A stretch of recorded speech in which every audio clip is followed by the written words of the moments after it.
Like a movie. अंगावर काटा येतं त्यावेळेस. यार आपण खूप मस्त लढाई लढली वगैरे. मस्त गप्पा मारत रात्री असं चांदण्याखाली झोपत आम्ही दिवस काढले. म्हणलं तरी चालेल. त्याला नेव्हीमध्ये गेल्यावर चॉकलेट भेटायचे त्याला खाण्यासाठी, पण तो खात नसायचा. तो सगळे गोळा करून घरी घेऊन यायचा. दिवस खरं खूप मिस करण्यासारखे आहे. आणि आम्ही पिक्चर बघायला गेलो. अख्खी शाळा त्या पिक्चर मध्ये होती. ह्यांचा जॉब केला. झोपडपट्टीमध्ये सुद्धा आम्ही राहिलो.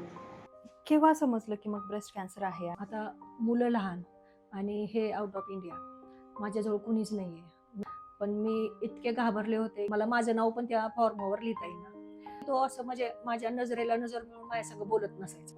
एवढं बेकार वाटलं ना. केस खूप मोठे होते माझे, म्हणजे कमरेच्या खाली माझे केस येत होते. मग शेवटी खात्री न लावता डायरेक्ट वस्ताराच लावला. आता वाटतं यार छान आपण लढून त्याच्यातून बाहेर आलोय. जाऊ दे, बास रडायचं.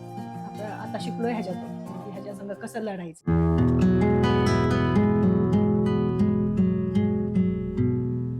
वेलकम आवर फर्स्ट गेस्ट मिसेस मनीषा विजय सवने पाटील, एक ब्रेस्ट कॅन्सर सर्वायव्हर आणि एक असामान्य स्त्री. मनीषा सवने पाटील, थँक्यू. तू अपूर्वच्या या सगळ्यात पहिल्या अलौकिक पॉडकास्टमध्ये मी तुझं खरंच खूप स्वागत करते आणि थँक्यू तुझा वेळ दिल्याबद्दल, थँक्यू ह्या प्रवासाला शेअर करण्यासाठी हो म्हणल्याबद्दल. मला असं वाटतं आता तू तुझ्या लाईफच्या आता अशा स्टेजवर आहे जिथे तू असं निवांत एका क्षणी बसलीस आणि तू मागे वळून जर बघितलं की आपण आपल्या आयुष्यात काय काय केलं, तर इट्स लाईक अ मूव्ही, म्हणजे एक पिक्चर असल्यासारखं. आणि तू तिथे स्वतःला असं मेन हिरोईन समजून तू म्हणजे त्या गोष्टी तू बघू शकतेस की आतापर्यंतची लाईफ कशी होती सगळी, आणि तू आता त्या स्टेजवर आहेस लाईफच्या. सो कसं वाटतंय पॉडकास्ट मध्ये येऊन आणि सगळं सुरू झालं? सर्वात प्रथम तुला धन्यवाद अरे की मला तू ह्याच्यामध्ये सामील होण्यासारखी मला तू समजलीस, त्याबद्दल. तसं मी काही एवढी मोठी पण नाहीये हिरोईन वगैरे, एक सामान्य स्त्री आहे. आणि खूप छान वाटतं.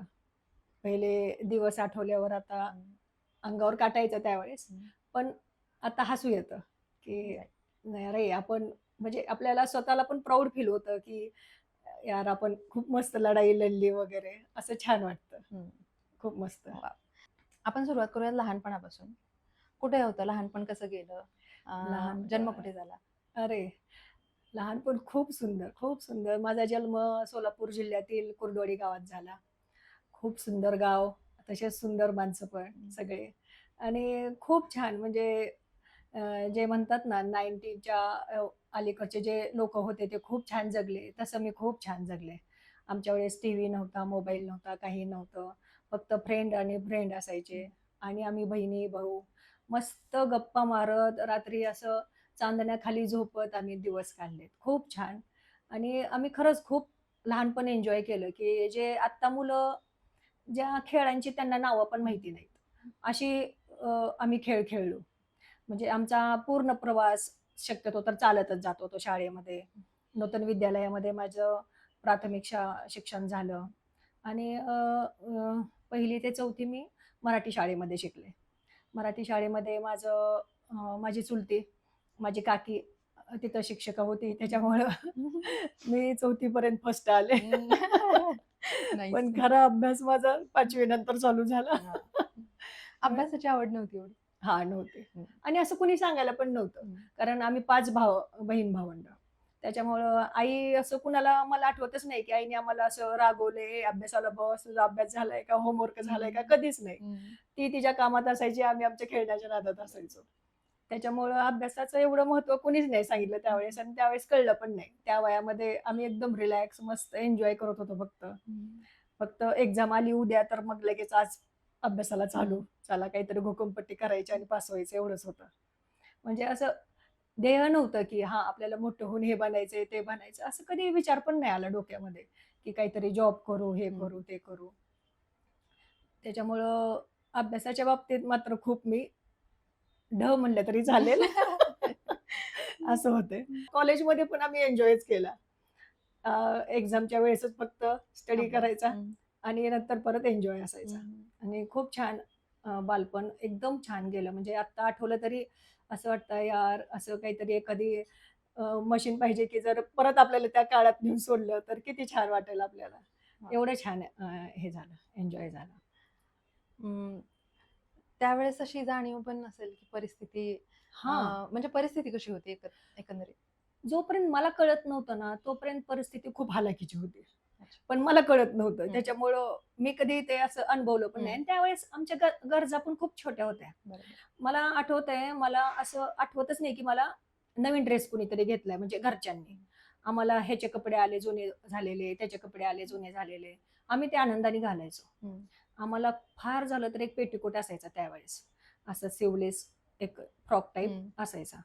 तेवढं आम्ही फक्त घ्यायचो. ते पण आपल्या माझ्या गावी गुरुवारी एक असं बाजार भरायचा आणि त्या बाजारामधून मग ते 2 पेटीकोट आम्हाला असायचे आणि शाळेचा ड्रेस हम्म.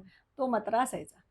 तेवढंच असायचं आणि त्याच्यामुळं परिस्थिती खराब आहे किंवा काय हां, फक्त खाण्यापिण्याच्या बाबतीत मात्र जाणवली की आपली परिस्थिती खराब आहे. कारण माझे चुलते त्यांची परिस्थिती चांगली होती आणि त्यावेळेस आमची परिस्थिती खूप बेकार होती. मग ते छान-छान खायचे. छान-छान म्हणजे काय, वरण-भात असं त्यांच्याकडे नेहमी असायचा. मग त्या वरण-भाताचा असं सुंदर असा वास यायचा, असं छान वाटायचं. पण आमच्याकडे त्यावेळेस वरण-भात नसायचा. आमच्याकडे फक्त भाजी आणि एकच चपाती आणि हम्म. भाजी एकच हम्म. असं असायचं. मग त्याच्यामुळं असं वाटायचं यार जाऊन तिथं खायला पाहिजे. हम्म. परत त्यावेळेस ब्रेड लोणी आवडायचं खूप. हम्म. मग ते ब्रेड लोणी त्यांच्याकडे बनायचं, पण आमच्याकडे नसायचं. हम्म.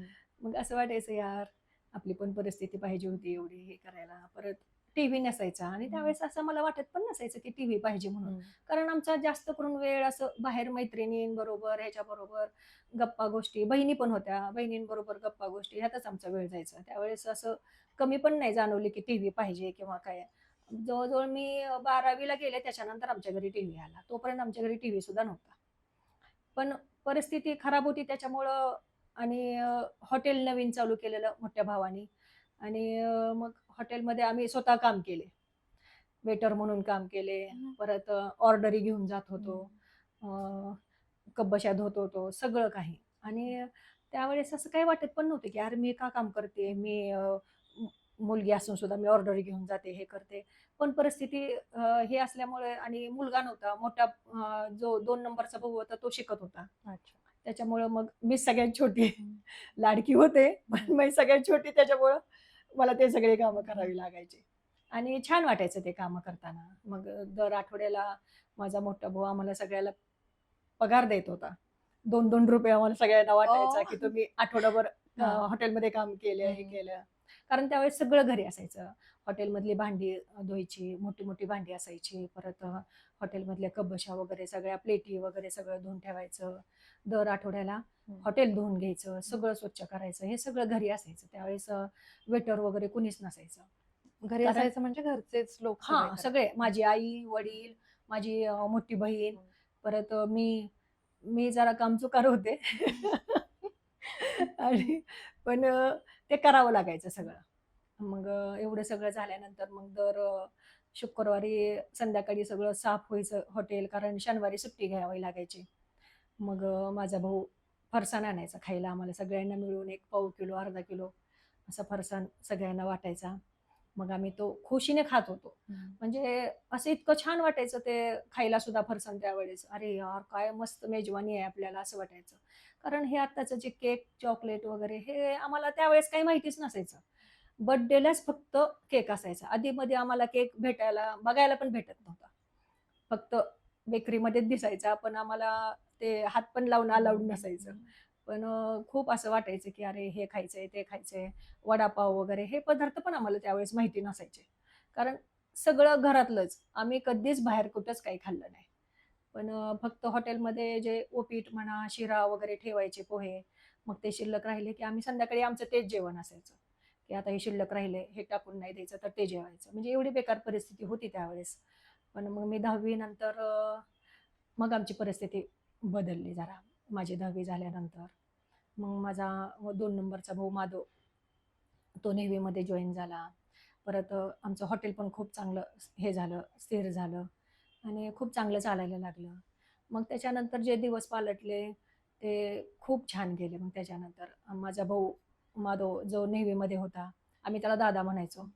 मग तो दरवेळेस आलं की काही ना काही तर घेऊन येणार आणि ज्यावेळेस तो घरी असायचा त्यावेळेस त्याला माहीत असायचं की मला चॉकलेट खूप आवडायचं. मग तो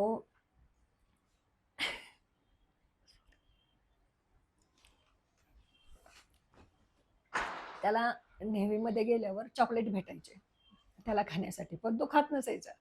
तो सगळे गोळा करून घरी घेऊन यायचा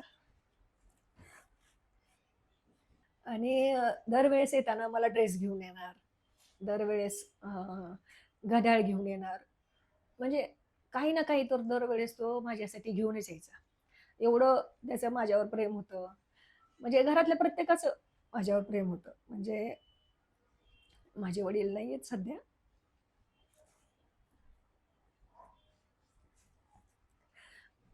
पण ज्यावेळेस ते असायचे ना, दररोज फोन करणार, हे करणार, विचारपूस करणार आणि मला घरात काही नाही असं त्यांना जर कळलं ना, ते तिथून गपचूप घेऊन येणार.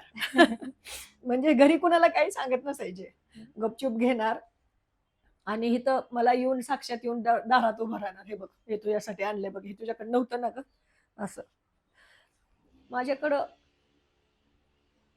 भाजीपाला जरी नसला ना, तरी ते गपचूप फक्त एक बॅग घेणार आणि बाहेर पडणार. बाजार स्वतः करणार आणि बसमध्ये बसून ते निवडून बापरे! हो, एवढं ते माझ्यासाठी घरी घेऊन यायचे माझे वडील. एवढं त्यांनी म्हणजे त्यांचा खूप जीव होता माझ्यावर.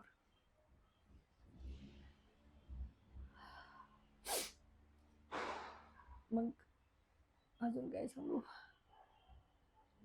म्हणजे सगळ्यांचे लाडके होते घरातली तू. आणि तुमचं बहीण-भावांचं हे कसं होतं अरे खूप. रिलेशन? लहानपणी मी आणि माझी मोठी बहीण ज्योती, आम्ही दोघीच जरा सेम वयाचा असायचो. त्याच्यामुळं भांडणं आमच्या दोघीत भरपूर व्हायची. कशामुळे? कधी-कधी कशावरनं पण. तिचे ड्रेस ती मला घालू देत हं. नसायची. मग मी घातले ना, की मग ती माझ्यापेक्षा दिसायला लहान असायची. म्हणजे तिची हाईट पण कमी होती आणि माझी तब्येत पण जास्त आणि हाईट पण जास्त. त्याच्यामुळे मला मोठी समजायचे सगळे. पण ती छोटी असून पण मला एवढी मारायची. आणि आमचं घर हो. चौकात होतं आणि आमच्या दोघींची मारामारी झाली, की मला माहीत होतं ती काही चौकात पळत येणार नाही. हं. मग मी तिला मारून लांब चौकात पळत जायचे. मग मी ती दारातच उभं राहायची. हं. की कधी येते, कधी येते. खूप किती छान. छान. हं. खूप छान झालं आमचं. म्हणजे आम्ही गप्पा पण तेवढ्याच मारायचो. रात्री असं 2 मजली घर होतं. मग पटांगण असायचं एक पुढं. वरती छतावर आम्ही झोपायचो मस्तपैकी. सगळेजण असं अंथरूण टाकून वळीने. खूप छान वाटायचं. आता ते दिवस खरं खूप मिस करण्यासारखे आहेत. एवढं छान आम्ही एन्जॉय केलं. खरंच. मला वाटतं तुम्ही म्हणजे तुमच्या जनरेशननी आमच्या आधीचे जे सगळ्या जनरेशन आहेत त्यांनी खरं-खरं आयुष्य जगलेलं हां. आहे. कारण ना टेक्नॉलॉजी होती. त्यावेळेस खाण्यापिण्याचं एवढं हे हो. नव्हतं, पोल्युशन नव्हतं, अजिबात नाही. काहीच नाही. ट्रॅफिक कसलंच नसायचं. हं. मला आठवतंय आपलं चौकात घर होतं तर संध्याकाळनंतर आता जसं हे मुलं कॉलेजवरनं किंवा शाळेतून आल्यावर मोबाईलवर बसतात, तसं त्यावेळेस ते मुलं असं चौकात-चौकात उभा राहायचे सगळेजण बोलत. हं. असं ग्रुपनी असं असायचं. म्हणजे तिथं चालण्याची फक्त गर्दी असायची. क्वचित एकाकडे टू व्हीलर किंवा खूप झालं तर फोर व्हीलर. टू व्हीलर सुद्धा नसायची जास्त करून. सगळेजण सायकल किंवा पायी हं. एवढं चालायचो आणि आम्ही पण चालायचो. खूप चालायचो. आता होत नाही, पण त्यावेळेस आम्ही खूप चाललो आणि खूप सायकलिंग केली. खूप. त्याचा उपयोग पण ऑब्व्हियसली पुढे हो, झालाच असणार. झाला. नाही खरंच झाला. जसं लग्नानंतर म्हणा हे कामं नाही, पण कामामुळं म्हणजे ह्या सगळ्या व्यायामामुळं कामं करू शकलो आम्ही व्यवस्थित. असं झालं. बरं. काय मिस होते जास्त बालपणातलं? तेच दिवस सगळे बहीण-भाऊ मिळून खूप मस्ती करायचो आम्ही. खूप छान खेळायचो. मैत्रिणी असायच्या. आता बहीण-भावंड जास्त भेटत नाही आम्ही. आता लांब-लांब आहेत सगळेच. म्हणजे त्यावेळेस असं नाही की हे चुलत आहे, हे मावस आहे, असं काही नव्हतं. आम्ही सगळेजण चुलत भावंड म्हटलं तर एक 5-6 7-8 जण व्हायचो. पण खूप छान मजा यायची त्यावेळेस. सगळेजण एकत्र आले की काहीतरी हाशा असायचा, त्याशिवाय दुसरं काही नसायचं. परत सगळेजण मिळून पिक्चर बघायचो. त्यावेळेस टी व्ही नसायचा, मग व्हिडिओ आणायचा भाड्याने आणि मग त्याचं रात्रभर 3-4 पिक्चर कंटिन्यू बघायचो. एकदा टी व्ही चालू केला की दुसरा पिक्चर, लगे तिसरा पिक्चर असं असायचं. आणि ते पण सगळेजण जागून बघणार सगळेजण. एवढं छान असायचं ते. आता मुलांना का ओरडता बरं तुम्ही असं बघितलं? ते आम्हाला कधी तर असायचं, असं दररोज नसायचं. म्हणजे कुणाच तर वाढदिवस म्हणा किंवा आता बरेच दिवस झाले सगळेजण काम करून दमले, जरा थोडंसं फ्रेश व्हायला असं असायचं. त्यावेळेस पिक्चर बघणं म्हणजे आम्हाला खूप मोठी देणगी असायची, असल्यासारखी असायची. अरे आज पिक्चरला जायचे म्हणजे खूप मोठा सण असल्यासारखं आम्ही ते तयार बियार होऊन जात होतो. आणि त्यावेळेस किती तिकीट असायचं आम्हाला, 1.5-2 रुपये तिकीट असायचं. पण तरी सुद्धा ते भेटत नसायचं आम्हाला. पण खूप इच्छा असायची. शक्यतो कसं एकदा वार्षिक एक्झाम, नंतर 6माही एक्झाम तेवढं संपलं की दुसरी परत पिक्चर नसायचे आम्हाला. ठरलेलं असायचं. ठरलेलं असायचं. तुला सांगते, एक वेळेस तर शाळेमधूनच शाळेची एक एक्झाम संपली होती आणि आम्ही पिक्चर बघायला गेलो. अख्खी शाळा त्या पिक्चर मध्ये होती. त्या थिएटरमध्ये. हे कुर्डवाडीचं. कुर्डवाडीचं. आणि अगदी घराच्या जवळ थिएटर. एकदम मध्यंतरला पळत पळत घरी येऊन पाणी पिऊन परत अजून थिएटरमध्ये जाऊन बसायचं. म्हणजे एवढं ते छान. आणि अख्खी शाळा म्हणजे सगळी मुलं मुली सगळी जण तिथं पिक्चरमध्ये. इतर वेळेस कोण सोडतच नव्हतं, पॅरेंट्स लोक असं व्हायचं. आणि तेवढे पैसे पैसे नसायची परिस्थिती, त्याच्यामुळे ते नाही जमलं परत. लग्नानंतर कशी परिस्थिती होती? लग्नानंतर काय बदल झाला आयुष्यात? हो, लग्नानंतर खूप मोठा बदल झाला. बापरे, ती जी काटकसर मला आईवडिलांनी नव्हती शिकवली, ते लग्नानंतर मी अनुभवली. कशी असते काटकसर काय. खूप म्हणजे माझं लग्न झालं त्यावेळेस मिस्टरांना विजय सवले पाटील त्यांना खूप कमी पगार होता. मग तेवढ्या ह्याच्यात ॲडजस्ट केलं. कारण घरून शिकवणच होती, जशी परिस्थिती आहे तसं राहायचं. त्याच्यामुळं मग राहिलो. त्यातून ह्यांचे वडील नुकतेच गेले होते 2-3 महिन्यापूर्वीच. लग्नाच्या आधी? हां, लग्नाच्या आधीच. आणि म्हणून त्यांचं लग्न करायचं म्हणून त्यांनी लगेच लग्न ठरवलं होतं. मग त्याच्यामुळं सगळी जबाबदारी माझ्यावर आल्यासारखी झाली होती ती. पण तेवढ्या ह्याच्यातून पेलवली व्यवस्थित. नंतर मग असेच दिवस आमचे छान चालले होते. मग ह्यांचा जॉब गेला जो कारखान्यात होता. मग त्यांच्या मागे लागून लागून मग आम्ही जॉब चेंज केला. मग त्याच्या जॉबमुळं मग आम्हाला पुण्यात यावं लागलं. मग किरण त्यावेळेस 3-4 वर्षाचा होता त्यावेळेस आम्ही पुण्यात आलो. पुण्यात आल्यानंतर इथे पण खूप वाईट दिवस काढले आम्ही. म्हणजे भयानक दिवस होते. आता आठवलं तर बेकार वाटतं, एवढे बेकार दिवस. झोपडपट्टीमध्ये सुद्धा आम्ही राहिलो 2-3 वर्ष. नंतर मग किरण 6-7 वर्षात झाल्यानंतर 5-6 वर्षात झाल्यानंतर मी परत प्रेग्नंट राहिले. परत मग दर्शन झाला आणि मग थोडी थोडी परिस्थिती सुधारायला लागली. किती वर्षांचा हा प्रवास होता? म्हणजे लग्न झाल्यानंतर जी तू श्रीगोंद्यामध्ये राहिली ते पुण्यात येऊपर्यंत? एक 6-7 वर्षाचा. कारण 1999 मध्ये लग्न झालं आणि 2006 मध्ये मी पुण्यात आले. या 6-7 वर्षांमध्ये किंवा इव्हन आधी पण म्हणजे आत्ता जेव्हा तू मागे वळून बघतेस तेव्हा असं वाटतं का की कुठेतरी आपल्याला ब्रेस्ट कॅन्सरचे सिम्पटम्स जाणवले होते किंवा कदाचित हे जे त्यावेळेस वाटलं होतं त्यामुळेच असा ब्रेस्ट कॅन्सर आला, म्हणजे याविषयी काही आहे का? नाही, नाही. पहिल्यांदा मला म्हणजे कधी सिम्पटम्स तर खूप लांबचं, पण कधी मी विचार पण केला नाही, की मला असं काहीतरी होऊ शकेल किंवा मला असं काहीतरी होईल. कारण शक्यतो घरात पण कुणाला नव्हतं आणि याच्याबद्दल कधी डोक्यात विचार पण नाही आला. त्याच्यामुळे सिम्पटम्स त्याचे काय असतात किंवा काय नसतात ते त्यावेळेस माहिती पण नव्हतं. केव्हा समजलं की मग ब्रेस्ट कॅन्सर आहे आणि म्हणजे आता फिक्स आहे आणि काय परिस्थितीत म्हणजे 2012 2012 मध्ये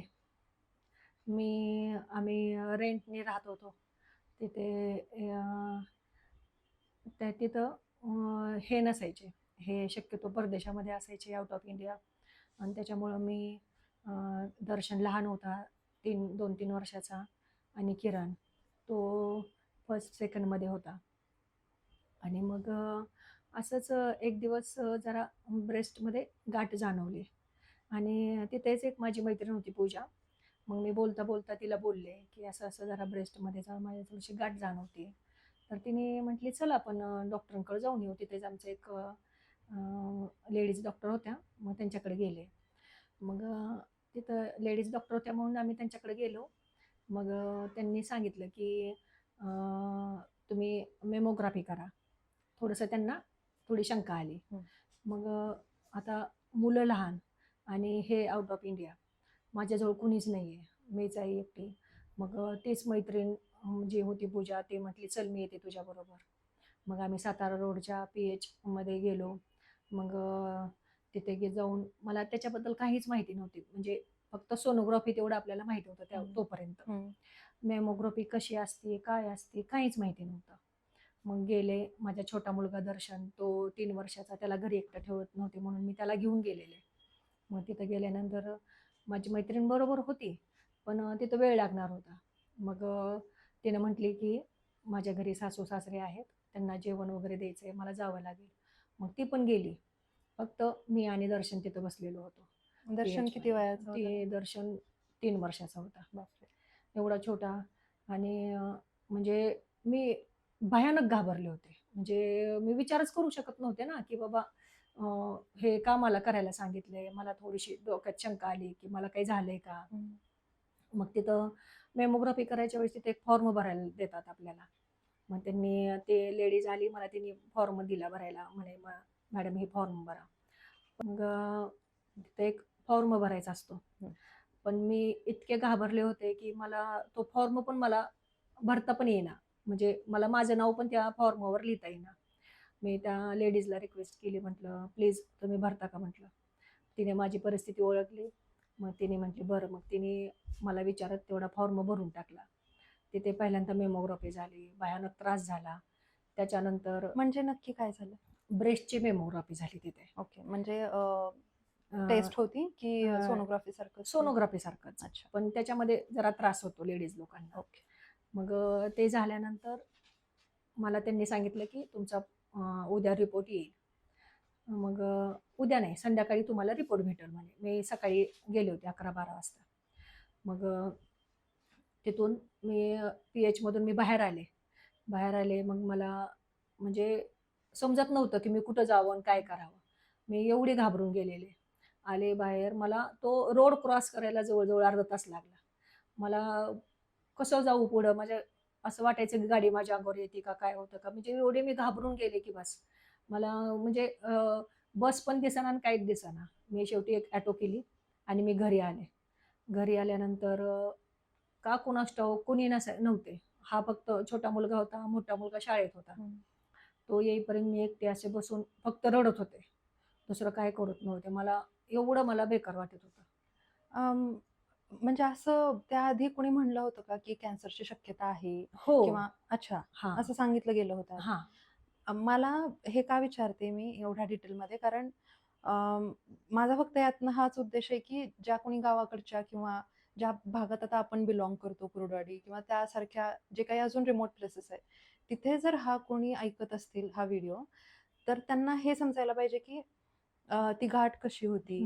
मग जर त्यांना तसं काय असेल तर तिथून पुढच्या तू एकदम पायरीने कशा स्टेप्स घेतल्या, की फर्स्ट तू गेलीस डॉक्टरांकडे, त्यांनी सांगितलं मॅमोग्राफी करायला.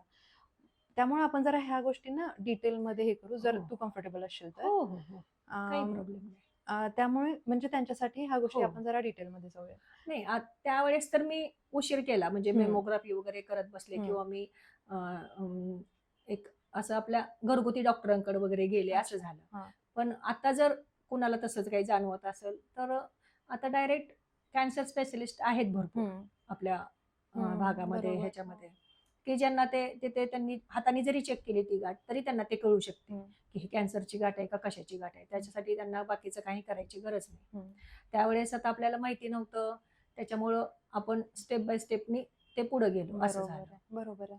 पण ती गाठ म्हणजे नक्की काय वाटत होतं? कसं जाणवत होतं ते नक्की? ते पूर्ण आपल्या ब्रेस्टला म्हणजे माझी अ, गाठ खूप वाढली होती.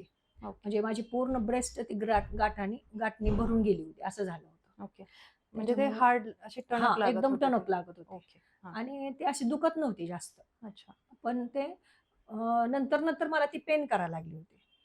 पहिल्यांदा ती दुखली नाही काहीच. हं. पण नंतर ते ऑटोमॅटिकली थोडंसं जरी धक्का लागला तरी दुखायला वगैरे चालू झालं होतं. ओके, मग त्याच्यामुळं मी ते चेक केलं होतं. ओके. असं झालं. अ, मग मॅमोग्राफी झाली तुमची. त्यानंतर काय मॅमोग्राफी झालं? मॅमोग्राफी झाली. परत मग संध्याकाळी परत मला तिकडे जावं लागलं. मला परत रिपोर्ट घेऊन यावं लागलं. पण आता ते रिपोर्ट आपल्याला काहीच कळत नाही हं. त्याच्यामधलं. त्याच्यामुळं मी त्यावेळेस नेमका माझ्या बहिणीचा फोन आला मला, ज्योतीचा. हं. आणि मग मी रडायला चालू केलं फोनवर. म्हटलं असं-असं झालंय आणि मला रिपोर्ट आलाय असं, का आता मला काही कळत नाहीये. तर मग त्याच्यानंतर मग दुसऱ्याच दिवशी माझा मोठा भाऊ मला न्यायला आला. तो म्हटला, "आता आपण गावाला जाऊ. गावाकडे आपण तिथं बार्शीचं कॅन्सर हॉस्पिटल आहे, तिथे जाऊ आणि तिथं आपण हे चेक करू. तिथं आपल्याला कळेल की नेमकं काय आहे, काय हं. नाही ते." मग म्हणजे ते तसं म्हटल्यावर कॅन्सर हॉस्पिटलमध्ये जायचं म्हणल्यावर सुद्धा माझ्या पायाखालची जमीनच गेली. बापरे! म्हणलं आपलं वय काय आणि आपल्याला काय हे झालंय आणि त्यावेळेस काहीच माहिती नव्हती. म्हणजे फक्त एवढीच माहिती असायची कॅन्सर म्हणजे शेवट. बरोबर. त्याच्यातून माणूस काही वाचत नाही. हं. कारण त्यावेळेस पिक्चर वगैरे पण असायचे तसे, की हं. कॅन्सर झाला की तो हं. हे झाला, डेथ झाला हं. वगैरे असं व्हायचं. पण असं एवढं बेकार वाटलं आणि त्यातून माझी मुलं लहान. हं. असं पण नाही की मला सुना आलेत किंवा काय हं. असं हे नातवंड आहेत असं नाही. मी अजून तरुण आहे, माझी मुलं लहान आहेत आणि मला का असं झालं असेल? तरी सुद्धा मनातल्या मनात देवाची प्रार्थना करत, की मला काही नको दे, मला काही नसू दे, मला काही नसू दे, असं करत आम्ही गेलो कुर्डुवाडीला. त्या हं. दिवशी संध्याकाळी परत ट्रेनने आम्ही कुर्डुवाडीला पोहोचलो. दुसऱ्या दिवशीची लगेच भावाने अपॉइंटमेंट घेतली. मग आम्ही बार्शीला गेलो. माझी बहीण आणि भाऊ दोघंही माझ्याबरोबर होते आणि मिस्टर सुदानला होते. हं. त्याच्यामुळे ते काही एवढ्या लवकर येऊ शकत नव्हते. हं. तरी बरोबर. सुद्धा त्यांना आम्ही सांगत होतो, की हं. तुमचं लवकरचं तिकीट करा हं. म्हणून. तिथं गेल्यानंतर डॉक्टरांनी बघितलं. मग म्हणे आपण अ, त्यांनी फक्त म्हटले, की बायोस्कोपी करून घेऊ आपण. बायोस्कोपी वगैरे केली. आता तिथं कसं होतं, की तिथून तो रिपोर्ट बॉम्बेला जात होता. म्हणजे मुंबईमध्ये ते कॅन्सर हॉस्पिटल हं. आहे मोठं. तिथं ते रिपोर्ट पाठवतात आणि त्यावेळेस ते रिपोर्ट यायला जवळ-जवळ महिना लागायचा. हं. मग त्यांनी तो रिपोर्ट दिला पाठवून. एक दिवस आम्ही तिथंच आम्हाला ठेवलं त्यांनी. भूल वगैरे देऊन ते हे केलं होतं. मग आम्ही घरी आलो दुसऱ्या दिवशी. मग एक 8-10 दिवस झाले मी तिथंच होते आणि तिथं माझ्या मोठ्या भावाचं म्हणजे बापूचा एक ओळखीचा त्या लॅबमध्ये एक माणूस होता. मग बापूने त्याच्याकडे चौकशी केली, की काय आहे का नाही? मग त्यांनी सांगितलं, की हे कॅन्सरच आहे म्हणून. अच्छा. म्हणजे कुठे ओळखीच्या होत्या? मुंबईतल्या लॅबमध्ये? नाही, नाही. हां. बार्शीच्या लॅबमध्ये. अच्छा. हां. मग त्यांना ते तिथंच कळलं होतं, हां. की ते बरोबर. कॅन्सर आहे म्हणून. मग त्यांनी चौकशी केली तिथे. मग त्याला सांगितलं, की त्याने कॅन्सर आहे म्हणून. पण ते मला सांगणार कसं? हं. कारण तो सुद्धा खूप, खूप म्हणजे खूप घाबरला. हं. एवढा की तो असं म्हणजे माझ्या नजरेला नजर मिळून माझ्यासंग बोलत नसायचा. एवढा तो सुद्धा घाबरला. मग त्याने माझी अ, ज्योती माझी बहीण हं. तिला जाऊन सांगितलं, की असं-असं झालंय. हं. आता तिला कसं सांगायचं ते आता बघू म्हणे आपण काय करायचं. म्हणजे हे मला सोडून हे सगळेजण चर्चा चालू होती सगळीकडे. म्हणजे सगळ्यांना कळलं, की हं. हे असं-असं आहे. आता तिला सांगायचं कसं? तिनं कसं त्याला सामोरे जाणार? मग त्याच्यामध्ये 2-4 दिवस गेले. कसं सांगायचं? कोणाला असं धाडसच होईना, की आता ही एवढी तरुण आहे आणि सगळ्यांची लाडकी हे ते, हिला काय आपण कमी पडू दिलं नाही. बरं एवढे बेकार दिवस हिने आत्तापर्यंत काढलेत आणि हिच्या नशिबात का आलं? म्हणजे त्यांना पण खूप वाईट वाटायला लागले ते हं. आईला, वडिलांना, भावाला सगळ्यांनाच. मग एके दिवशी मग बहीण म्हणली, "आता हिला सांगावं तर लागणार आपल्याला पुढची ट्रीटमेंट चालू करायची." हं. मग त्यावेळेसपर्यंत हे आले होते का रिपोर्ट्स मुंबईवरून? हां, मुंबईवरून रिपोर्ट आले होते, पण ओके. मला सांगितलंच नव्हतं तसं झालं होतं. हं. म्हणजे बार्शीतूनच रिपोर्ट भेटला आपल्याला, हं. हं. की करेक्ट. असं-असं आहे म्हणून. हं. पण मुंबईचा रिपोर्ट यायला टाईम होता. मग त्यांनी सांगितलं. मग एक दिवस माझी बहीण ज्योती तिने मला घरी बोलावलं. म्हणली, "ये जरा तुझ्याकडे काम आहे." आणि का कुणास तिच्या ठाऊक घरी. हा तिच्या हम्म, घरी. हम्म, दर्शन लहान होता, मग मी हम्म, त्याला घेऊन गेले. आणि मला थोडीशी शंका झाली, म्हटलं हम्म, काहीतरी हिला आपल्या आजाराविषयीच काहीतरी बोलायचंय. मग म्हटले हे बघ, आता आपण पाठवले खरं हे चेक करायला वगैरे. आता बघ काय पण असू दे रिपोर्ट, आपण त्याला सामोरं जायचं. तो कॅन्सर आहे का नाही आपल्याला अजून माहिती नाही, पण आपल्याला त्याच्या सामोरे जायचंय. आता तू थकून असं म्हणजे हे होऊन चालणार नाही, तुला खूप आता ताकद लागल, हे लागल. चांगलाच रिपोर्ट आला तर चांगली गोष्ट आहे. आणि जरी असला कॅन्सर तर आता खूप इलाज निघालेत वगैरे. तिने मला अगोदर हम्म, हे केलं, समजवण्याचा हम्म, प्रयत्न केला अगोदर. हम्म. मी म्हणलं का ग, रिपोर्ट आलाय का? तर मग ते थोड्या वेळ जरा अशी शांत बसली. तिला पण सांगू वाटेना. आणि मग तिने फक्त असं असं केलं. एवढं बेकार वाटलं, एवढं बेकार वाटलं ना, की मी असं मोठ्या मोठ्याने रडत होते, मोठ्या मोठ्याने. असं घरात कोणतरी गेल्यासारखं. तिने पण मला अडवलं नाही, म्हणली हिला रडू द्यावं. खूप रडले, खूप रडले. म्हणजे मला कळतच नव्हतं की हे का माझ्या बाबतीत असं झालं, माझ्या बाबतीत का असं झालं, एवढंच फक्त डोक्यात असायचं. मी असं कधी कुणाचं वाईट पण नाही केलं, मला का असं देवाने केलं. आणि दुसरे दुसऱ्यात महत्वाचं म्हणजे मला वाटायचं, ही माझी मुलं लहान आहेत अजून यार, त्यांना कोण बघणार ना माझ्यानंतर. असं माझ्या डोक्यात विचार परत चालू झाले. म्हणजे रिपोर्ट कळल्या कळल्या पहिल्यांदा डोक्यात हा विचार आला की माझी मुलं लहान आहेत. मुलं लहान आहेत.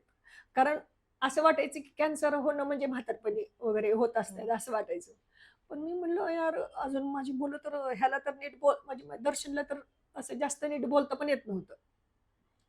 एवढा लहान होता तो. आणि त्याला सारखं मी जवळ हम्म, लागायचे. हम्म, परत किरण लहान होता. दुसरीत म्हणल्यावर तो असं म्हणजे त्याला पण एवढं कळत नव्हतं ना. हम्म. खूप बेकार वाटलं खूप. म्हणजे मी इतके रडले. तासभर मी कंटिन्यू मोठ्या आवाजात रडत होते. कंटिन्यू. मग तिने बापूला बोलवून घेतलं, माझ्या मोठ्या भावाला. मग त्याने ते पण आल्यावर तो पण रडायला लागला. मग पण नंतर दोघांनी एवढं समजावून सांगितलं. खूप समजावून सांगितलं. म्हणे काही काळजी करू नको. तुला कशाची कमी पडू देणार नाही आम्ही, हे ते. म्हणजे त्यांच्या परीने त्यांनी खूप चांगलं हे केलं, मला ट्रीट केलं. मग आता परत अजून आपल्याला हॉस्पिटलमध्ये जायचं, हे करायचं. कारण हॉस्पिटल म्हणले की मला नकोच वाटायचं, पहिल्यापासून नको वाटायचं हॉस्पिटल. मी कधीच हॉस्पिटलमध्ये फक्त हे डिलिव्हरी झाल्यानंतर तेवढा मुक्काम केलेला हॉस्पिटलमध्ये. त्याच्यानंतर मी कधीच हॉस्पिटलमध्ये गेले नाही, काही नाही. मग नंतर ठरलं आपण बार्शीला ऑपरेशन करायचं, कॅन्सर हॉस्पिटलमध्येच. पण नंतर मग माझ्या मावस बहिणीने फोन केला. तिने सांगितलं की तुम्ही पुण्याला या, आपल्या हॉस्पिटलमध्ये आपण तिचं करू म्हणे, तिथं आहे सगळी सोय वगैरे. मग तिथून आम्ही हॉस्पिटलमध्ये गेलो आणि मग तिथं रिपोर्ट दाखवला. मग त्यावेळेला कळलं की हा 4th स्टेजचा कॅन्सर आहे म्हणून. तोपर्यंत समजलंच नव्हतं फक्त अजिबात. कॅन्सर एवढं कळलं होतं. पण तिथं गेल्यानंतर कळलं की हा 4th स्टेज आहे म्हणून.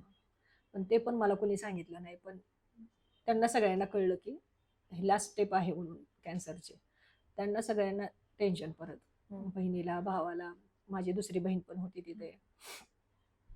मग तोपर्यंत ह्यांनी पण आले सुदानवरून. मग मग ठरलं की चला आता जाऊ द्या, झाली उशीर झालाय, आपण ऑपरेशन वगैरे करून केमो वगैरे करूया. मग त्याच्यानंतर ऑपरेशन झालं, केमो झाल्या. केमोमध्ये भयानक त्रास झाला. आणि त्यावेळेस माहिती नव्हतं की असा त्रास झाल्यावर आपण काय करायचं, तसा त्रास झाल्यावर आपण काय करायचं. कारण त्यावेळेस सगळेजणच अज्ञान होते कॅन्सरच्या बाबतीत, सगळेजणच. म्हणजे हे कमी झाल्यावर काय खाल्लं पाहिजे, काय नाही खाल्लं पाहिजे, हे बस म्हणजे कुणाला जास्त माहिती नव्हतं, कुणी जास्त सांगत पण नसायचं. मग त्याच्यामुळं भयानक त्रास झाला. केस खूप मोठे होते माझे, म्हणजे कमरेच्या खाली माझे केस येत होते. मग पहिली केमो झाली आणि केस गेले सगळे. त्यावेळेस खूप वाईट वाटलं. यार म्हणलं एवढे छान केस, कधी मी त्या केसांना कात्री नव्हती लावली.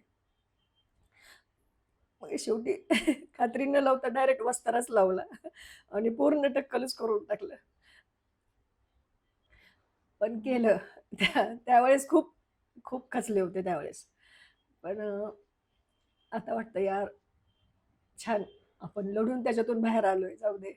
आता आता काय एवढ्या 4th स्टेजला आपण लढलो म्हटल्यावर आपण कशालाही लढू शकतो. एवढं मात्र त्यातून कळलं. म्हणजे पुण्यातल्या हॉस्पिटलमध्ये तुझी ट्रीटमेंट सुरू झाली. हो. रिपोर्ट्स दाखवल्यानंतर मग तिथून पुढे सर्जरी केली की डायरेक्ट? सर्जरी. अच्छा. पहिल्यांदा सर्जरी झाली. त्याच्यानंतर मग किमो झाल्या. त्यावेळेस सलाईनद्वारे ते किमो देत होत्या. त्याच्यामुळं आणि प्रत्येक केमोला मग ते WBC, प्लेटलेट्स वगैरे सगळं कमी व्हायचं.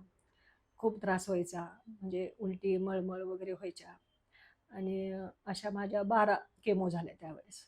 केमोथेरपी म्हणजे ते फक्त सलाईन सलाईन लावायचे, लावून ते औषध औषध सोडायचे. सोडायचे. अच्छा. मग त्याच्यानंतर आणि नंतर व्हेन माझ्या आत गेल्या पूर्ण केमोच्या ह्याच्यामुळं. मग त्याच्यामुळं नंतर मग त्यांनी पायाला लावायला चालू केलंय. खूप त्रास व्हायचा, खूप भयानक त्रास व्हायचा. म्हणजे आता तो त्रास जरी आठवला तरी बेकार वाटतं, अंगावर काटा येतो, की असं वाटतं आपला एखादा दुश्मन आहे ना, त्याला सुद्धा तसा त्रास होऊ नये परत. एवढं बेकार त्रास झाला त्यावेळेस. काय फिलिंग होती? म्हणजे नक्की काय वाटायचं त्यावेळी? काय त्रास होत होता? मेंटली काय गोष्टी सुरू होत्या? मेंटली तर खूप बेकार. म्हणजे त्यावेळेस माझी परिस्थिती पण नव्हती चांगली, की कधी काय-काय वेळेस तर मला केमोला पैसे नसायचे. मग मी भावाला, बहिणीला फोन केला, की त्यांनी मला कधीच मग कमी पडू नाही दिलं. एक फोन केला, की ते पैसे पाठवून द्यायचे, करायचे. म्हणजे त्यावेळेस परिस्थिती पण नव्हती चांगली.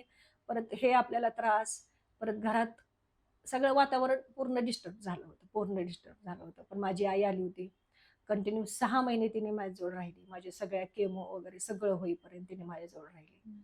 त्याच्यामुळं खाणं-पिणं वगैरे माझ्या बहिणीच्या मुली, भावाच्या मुली ह्या दोघी कंटिन्यू माझ्याजवळ असायच्या आणि त्याच्यामुळं जरा वातावरण चांगलं होत गेलं.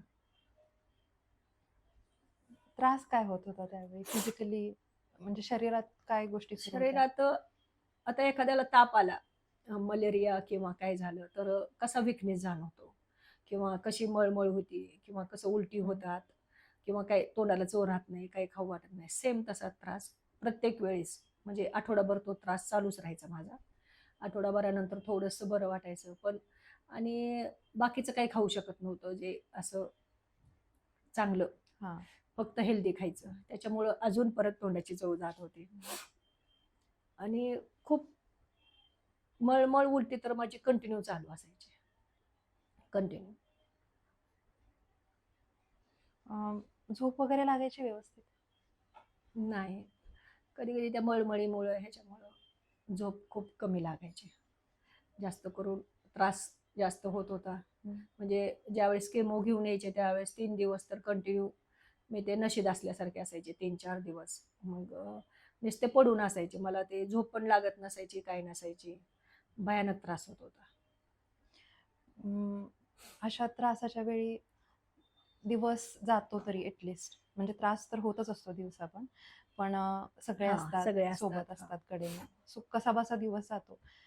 रात्र फार वाईट असते अशा वेळी. त्यावेळेस काय विचार चालायचे मनातून? असं वाटायचं का की मीच का? हां. आपल्यालाच का हे? अरे, ते तर डे 1 पासून मला वाटायचं. डे 1 पासून. यार मी देवाचं खूप केलं. म्हणजे ज्यावेळेस कॅन्सर नव्हता आणि आमची परिस्थिती बेकार होती लग्नानंतर. त्यावेळेस खूप देवाचं केलं मी. म्हणजे आमचे कुलदैवत माझी येडाई वगैरे मी खूप उपास करायचे. खूप तिला म्हणजे सेवा करायचे. खूप करायचे मी देवाचं. माझ्यासारखं देवाचं कोणी केलं नसेल एवढं मी देवाचं. कारण एक मनातून वाटायचं की चला जाऊ द्या, आपण आपल्या देवावर श्रद्धा ठेवावी. की आपलं कुणीतरी चांगलं व्हावं, एवढंच. की आपल्या लेकरा-बाळांचं चांगलं व्हावं. म्हणजे त्याच्यामुळं मी खूप केलं देवाचं आणि मग यायचा विचार यार मी कुठं कमी पडले ना. मी का असं मला देवाने त्रास दिला असेल. मी कधीच त्यांच्या बाबतीत कधीच पुढं-मागं बघितलं नाही देवाच्या बाबतीत हे ते. मी स्वतःसाठी पण काही मागत नव्हते. फक्त माझ्या मुलांचं चांगलं होऊ दे एवढंच बोलायचे देवाजवळ. पण तरीसुद्धा यार मी असं का माझ्या पाठीमागं लागलं असेल. बरं आता हे लागले ते लागले, ह्याच्यातून मी बाहेर पडेल का नाही? त्यावेळेस भीती खूप वाटायची आणि मग मी नसेल तर मग माझी मुलं कशी होणार? काय होईल त्या मुलांचं? म्हणजे एवढे बेकार विचार डोक्यात यायचे त्यावेळेस. म्हणजे एक हे सांगते मी. आम्ही पुण्यात आलो ट्रीटमेंट घ्यायला. मग ते कुठपर्यंत आहे, केवढं आहे कॅन्सर काय ते कळण्यासाठी पेट स्कॅन करावी लागते. मग पहिल्यांदाच माझी ओळख पेट स्कॅन बरोबर होत होती. भयानक टेन्शन होतं आणि म्हणजे ते पेट स्कॅन करावी लागेल. मग आम्ही गेलो तिथं पेट स्कॅनला नंबर वगैरे लावला. मग ते प्रोसिजर काहीच माहिती नव्हती मला. मग त्यांनी फक्त बाकीच्यांना सगळ्यांना बाहेर हाकललं. ते काय आतमध्ये कुणाला येऊ देत नाहीत. फक्त पेशंट असतो आतमध्ये. मग आतमध्ये नेलं. तिथं गेल्यावर त्यांनी बसवलं वगैरे. माझ्या मनात म्हणजे हार्टबीट माझ्या एवढ्या वाढत असेल, आता काय करतील, आता काय करतील, पुढं काय करतील आपल्याला असं. मग त्यांनी आपलं इंजेक्शन वगैरे दिलं, ते औषध सोडलं, आतमध्ये पाणी प्यायला दिलं. मग तिथं एका खोलीमध्ये आम्ही 5-6 जण होतो. सगळे ते पेट स्कॅन करायलाच आले होते आणि सगळेजण कॅन्सरचे पेशंट होते आणि सगळे मग बोलायला लागलो एकमेकाशी. मी आपलं शांत बसून ऐकत होते त्या सगळ्यांचं. मग एक जण सांगत होता, मला मोठी मुलं आहेत, जॉबला आहेत, असं आहे तसं आहे. परत एक लेडीज होती, माझे सुना आलेत, नातवंड आहेत, हे ते म्हणजे सगळेजण एजेड सगळे. त्यात सगळ्यात लहान वयाची मी होते. मग त्यांनी मला विचारलं. मग म्हटलं मला पण कॅन्सरच झालाय. मग मुलं, म्हणलं अहो माझी मुलं खूप लहान आहेत. आणि मग मला तिथंच रडायला यायला लागलं. म्हणलं मग त्यावेळेस वाटलं अरे यार हे तर मोठे झालेत सगळेजण, यांची मुलं सगळे रांगेला लागले, त्यांना नातवंड सुना आहेत आणि माझी मुलं तर अजून एवढी छोटी आहेत. मग कसं व्हायचं मग. मग ते सगळे चांगली माणसं होते ते बिचारे. मग नाही म्हणे अहो होतं सगळे व्यवस्थित, काय काळजी करू नका, हे करू नका, आमची आता मुलं मोठी आहेत, तुमची पण मुलं आता मोठी होतील, तुम्ही पाहाचाल चांगलं, असं तसं व्यवस्थित समजावून सांगितलं त्यांनी. त्यानंतर मग ते पेट स्कॅन वगैरे हे हां, झालं सगळं. मग पेट स्कॅन झालं. पहिल्यांदा जेव्हा त्या मशीनमध्ये गेले ते मी टीव्हीमध्ये पाहिल्यावरच ते समक्ष मी अनुभवलं तिथं. मग त्यावेळेस कळलं पेट स्कॅन काय असतं. त्या जे ट्रीटमेंट्स वगैरे ते सगळं चालू होतं, त्याचे साईड इफेक्ट्स काय झाले? साईड इफेक्ट्स त्याचे शरीराच्या आतून भरपूर झाले. माझं विकनेस मला कायमचा आला. जसं मी पहिलं खूप काम करत होते, ते काम मी नाही करू शकले. माझ्या हातामध्ये खूप ताकद कमी झाली, केसं गेली. म्हणजे असे भरपूर आतून तर आता अजून माहिती नाही. नाही होणार तसं काही. काही नाही. तेवढी हां. मी काळजी घेते. हं. पण आतून पण भरपूर काही आता झालेलं असेल असं वाटतं. बाकी तुम्ही जे तू मेन्शन केलं की केस गळाले, हां. मग त्यावेळेस कसं वाटायचं म्हणजे ते म्हणजे सगळं? माझी पहिली केमो झाली हं. आणि मग दुसऱ्या दिवशी परत केमोला जायचं होतं आणि आदल्या दिवशी म्हटलं आता परत केमोला जायचंय, आपण तेल लावू डोक्यांना. मग मी डोक्यांना छान आईने मला तेलाची मॉलिश करून दिली आणि मग मी डोकं विंचरायला लागले. असं कंगवा घातला की ते असे केस यायला लागले. असा कंगवा घातला की असे केस. बापरे! मग तिथंच राहायला चालू केलं. म्हणले माझी केस चालली आता, माझी केस चालले म्हणून. मग जाऊ दे म्हटलं, थोडे गेलेत, आहेत अजून आपली केसं. मग दुसऱ्या दिवशी मी शॅम्पू केला आणि असं डोक्याला बांधलं टॉवेल आणि नंतर मग टॉवेल काढला. ती केसं कुठं खाली येतात, तिथंच असं ते जटा झाल्यासारखे झाले पूर्ण. बापरे! म्हणजे ते केस हलनातच, हां. असे घट्ट होऊन दगडासारखे बसले. मग माझ्या मिस्टरांनी मग पूर्ण ते वस्त्र लावूनच काढून टाकले केस, असं झालं. नंतर ते पूर्णच केस काढून टाकले. तो दिवस म्हणजे गणपती यायचे होते दुसऱ्या दिवशी. हरतालिकेचा दिवस होता. त्या दिवशी माझी केस गेली. बापरे! काय म्हणजे हां. सांगू शकत नाही नाही त्यात सांगू शकत. काय वाटत असेल. आणि माझी केस माझ्या छोट्या मुलाला खूप आवडायची. हं. तो असं माझी केस हातात धरून तो झोपायचा. वॉव! एवढे मोठे होते केस? हां, एवढी मोठी. म्हणजे मी कमरेच्या खाली माझी केस येत होते. Oh my God! एवढे केस आणि दाट केस होते. असे हं. पण नव्हते की पातळ होते. हं. एकदम दाट केस. पहिला ज्यावेळेस कॅन्सर हे झाला, म्हणजे पहिल्यांदा तुझी ट्रीटमेंट झाली, सगळं हे झालं. त्यानंतर परत एकदा कॅन्सर उद्भवला? हां. 2013 मध्ये झाला. त्याच्यानंतर लगेच डायरेक्ट 2015ला झाला. म्हणजे 3 वर्षांनीच परत उद्भवला. हं. म्हणजे त्याच्यामध्ये मी जेवढी काळजी घ्यायला पाहिजे होती तेवढी माझ्याकडनं काळजी घेतली गेली नाही. त्याच्यामुळे पण असेल बहुतेक किंवा काही. मग परत 2015ला पेट स्कॅन केल्यानंतर परत त्याच ठिकाणी हं. अजून एकदा ते उद्भवलं.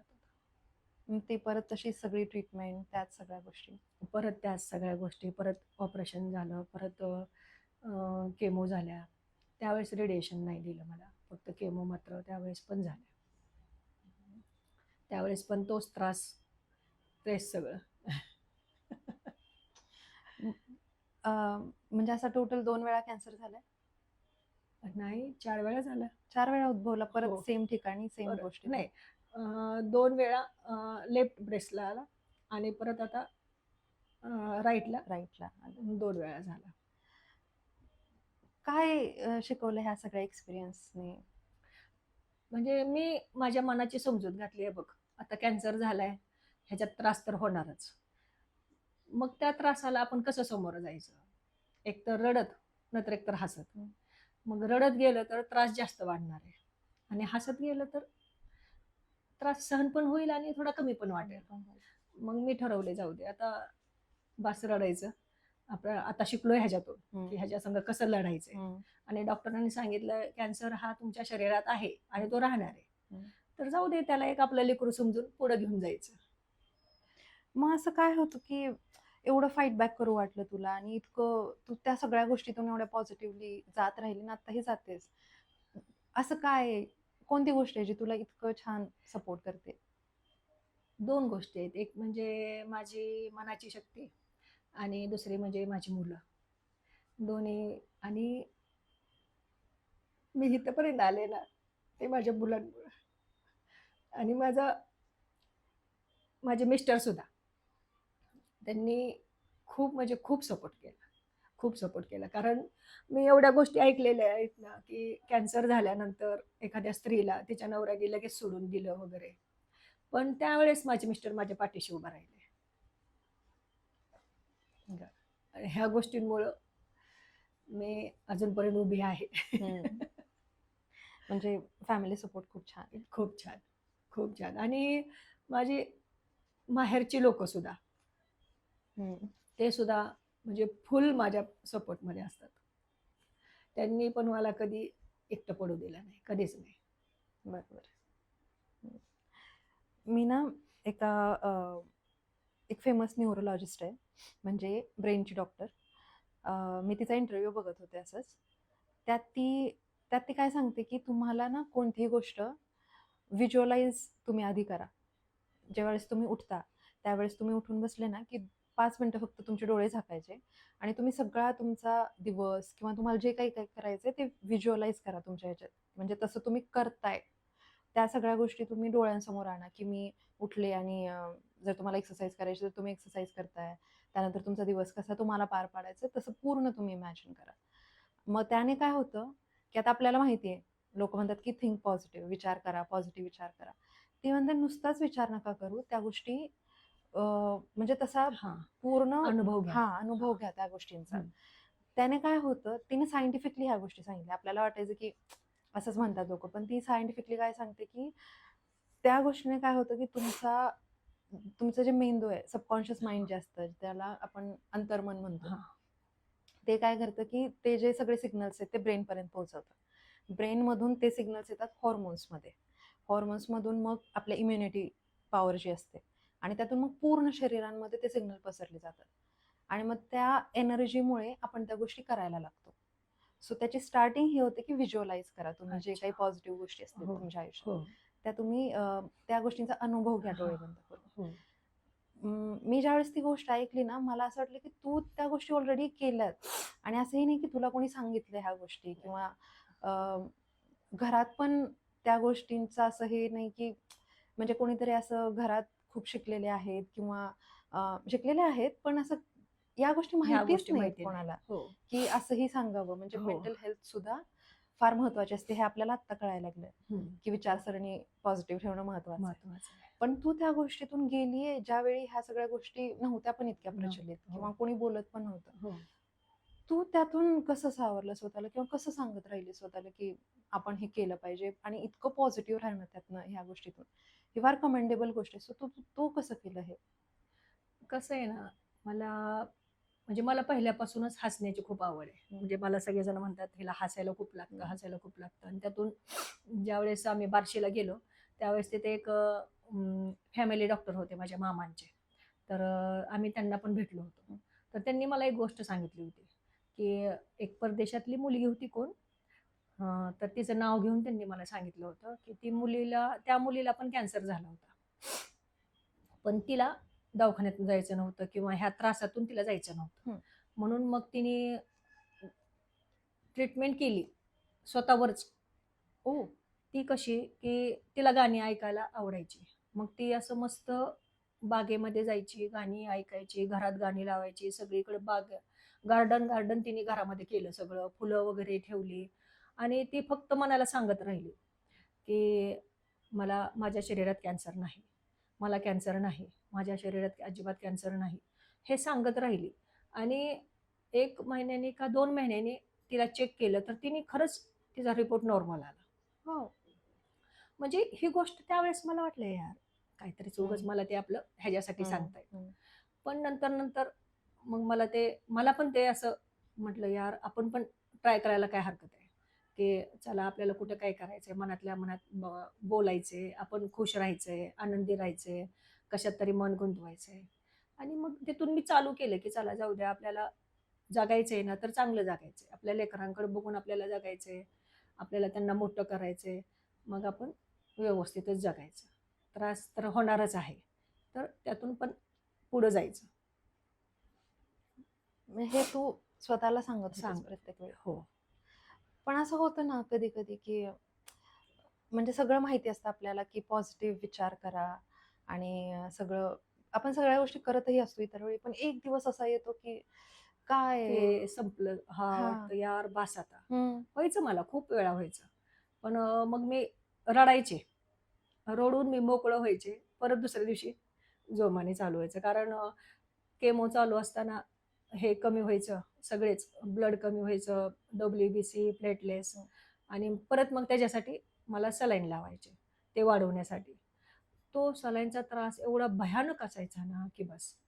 मग मला ते इरिटेट व्हायचं नंतर, की बाबा बास आता काय मला एवढा त्रास द्यायला लागलेत हे लोकं, असं वाटायचं. मग मी रडायचे खूप. रडून शांत व्हायचे आणि परत जाऊ दे आता आपल्याला करायचं हे सगळं.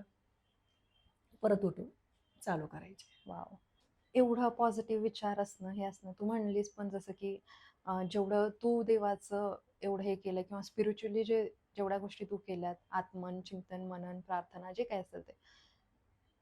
तुला वाटतं का की ह्याच्यामुळेच तुला इतकी पॉझिटिव्ह एनर्जी मिळत गेली? हां, नक्की. म्हणजे मी माझ्या कुलदैवतीचं तर खूप करते आणि अजून सुद्धा असं वाटतं मला, की म्हणजे आहे पण असं मला वाटतं नाही, ते असेल आहेच, की माझ्या देवीमुळं मला खूप शक्ती भेटते आणि आज तिच्यामुळं मी एवढं छान आणि माझं एवढं सगळं चांगलं झालंय. म्हणजे मला तेवढी पॉझिटिव्ह एनर्जी माझ्या देवीकडनं भेटते. खूप छान.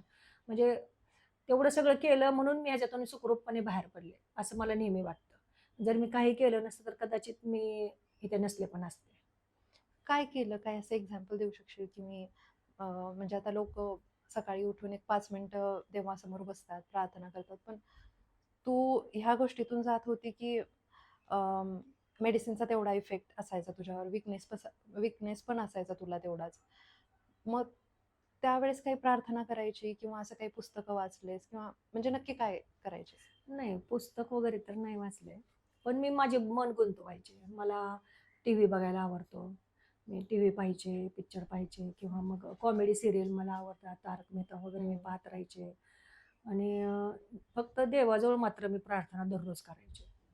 आणि सूर्याला पाणी वाहताना पण मी नेहमी प्रार्थना करायची, की माझं घर निरोगी ठेव.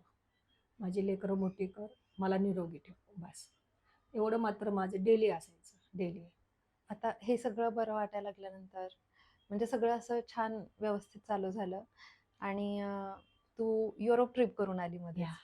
तो एक्सपिरियन्स काय होता आणि अरे! त्यावेळेस हेल्थ कशी होती? छान. युरोप टूर माझी फेब्रुवारी महिन्यात नाही मार्चमध्ये ठरली. युरोप टूरला याच जायचंय. वर्षी? हां, हं. याच वर्षी आणि माझं स्वप्न पण होतं स्वित्झर्लंड पाहायचं खूप स्वप्न होतं. आणि ते मैत्रिणीला मी सहज कॉल केला तिच्या बर्थडेसाठी तर तिने मला बोलली, की असं-असं आम्ही टूरला चाललोय. मी त्या त्या क्षणी तिला म्हटलं, मी येणार आहे." एवढं सांगितलं फक्त. हं. मग त्याच्यानंतर माझ्या मुलांनी, माझ्या मिस्टरांनी लगेच परवानगी दिली, म्हणजे "हे तू जा बरं का, नक्की जा." हं. आणि मार्च महिन्यात मला कळलं, तेव्हापासून मी जास्त हेल्थची काळजी घेतली. हं. एक्सरसाइज केली, योगा, प्राणायाम सगळं केलं, व्यवस्थित खाणं-पिणं ठेवलं. आपल्याला तिथं गेल्यावर त्रास नाही पाहिजे वगैरे बरोबर. त्यासाठी. आणि माझी मेमध्ये माझी ट्रिप गेली. एवढा छान अनुभव होता, एवढा छान. म्हणजे मी माझ्या फॅमिलीला, पूर्ण फॅमिलीला खूप मिस केलं हं. यार. सगळेजण पाहिजे होते. मी हं. माझ्या मैत्रिणीबरोबर खरं हां. टूरला गेले होते. हं. पण खूप छान वाटलं. म्हणजे मी कधी कल्पना पण नव्हती केली, की मी युरोप टूरला जाऊ शकेल हं. किंवा युरोप टूर तर सोड, मी परदेशात कोणच्यातरी जाऊ शकेल, कोणत्यातरी देशामध्ये.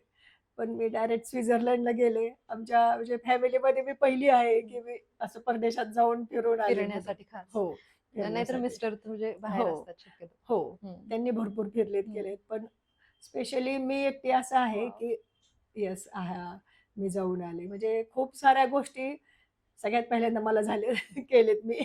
बरोबर आहे. खरंच आहे आणि बरोबर आहे. हो, हो. हं. खूप छान वाटलं. म्हणजे 10-12 दिवसाची टूर होती. हं. आणि खरं सांगू का, म्हणजे असं आपण बाहेर फिरताना वगैरे आपल्याला वाटतं, की यार मी खूप दमले, हे झाले. हं.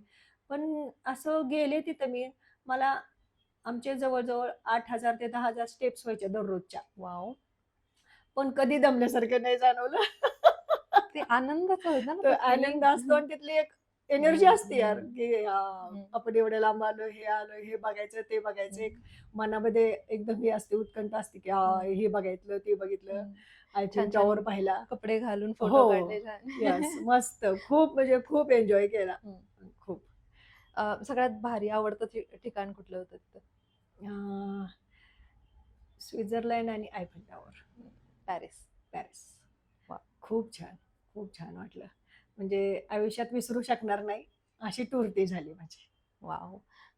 नेक्स्ट आहे डेस्टिनेशन कुठलं मनात? अरे, मला तर अख्खं जग फिरायचंय. वाह! नक्की आणि हे पूर्ण होणार आहे 100% हो त्यामध्ये काही आणि मी करणार. हं. येस. अं, तू हे पण म्हणलीस, की तू टूरचा जसा विषय काढला, तसं लगेच मिस्टरांनी पण परवानगी देऊन टाकली आणि मुलांनी पण हे सांगितलं, की "नाही, नाही मम्मा तू जायला पाहिजे." त्याच्या आधी पण तू म्हणालीस, की मिस्टरांमुळे तुला खूप हे झालं, खूप हेल्प झाली आणि त्यांनी हेल्प खूप झाली. सपोर्ट केला. हो. सो ती गोष्ट तू कशी सांगशील? म्हणजे त्यांचा सपोर्ट असणं, एकंदरीत फॅमिलीचा पूर्ण सपोर्ट असणं, ते तुझ्या ह्याने किती इम्पोर्टंट आहे आणि त्याने किती हेल्प केली तुला तुझ्या जर्नीमध्ये? खूप, खूप इम्पोर्टंट आहे. म्हणजे फॅमिलीचा सपोर्ट असणं हं. आणि ते पण कॅन्सरमध्ये. बरं. कारण मी अ, आळंदीला एक हॉस्पिटल आहे, तिथे जात होते. तर तिथे गरीब घरची लेडीज वगैरे येत होत्या. तर त्या सांगायच्या अक्षरशः, की माझ्या नवऱ्याला जेव्हा कळलं, की मला कॅन्सर आहे, त्यांनी मला सोडून दिलं. म्हणजे एवढे बेकार लोकं पण असतात. बापरे! हां. मग मला असं बेकार वाटायचं, यार आज तिला झालाय म्हणून तुम्ही तिला सोडून दिलं. उद्या तुम्हाला झालं तर? हं. ती तुम्हाला सोडून जाईल का? बरोबर. मग तुम्ही असा का विचार करत नाही, की तिच्यावर वेळ आली तर आपण तिला सावरायला पाहिजे. पण ह्या बाबतीत मी खरंच खूप लकी ठरले. टचवूड, की माझ्या मिस्टरांनी मला खूप सपोर्ट केला. खूप छान सपोर्ट केला. मग परिस्थिती नसताना सुद्धा त्यांनी मला खूप छान ट्रीटमेंट दिली. हं. म्हणजे अक्षरशः कर्ज घेऊन, म्हणजे उधारी घेऊन त्यांनी माझी ट्रीटमेंट केली. आणि प्रत्येक, आता आपण त्रास तर नाही वाटून घेऊ शकत. पण तो त्रास कमी करण्यासाठी जे काही करता येईल तेवढं सगळं माझ्या मिस्टरांनी केलं. आणि अजूनही करतायत. हं.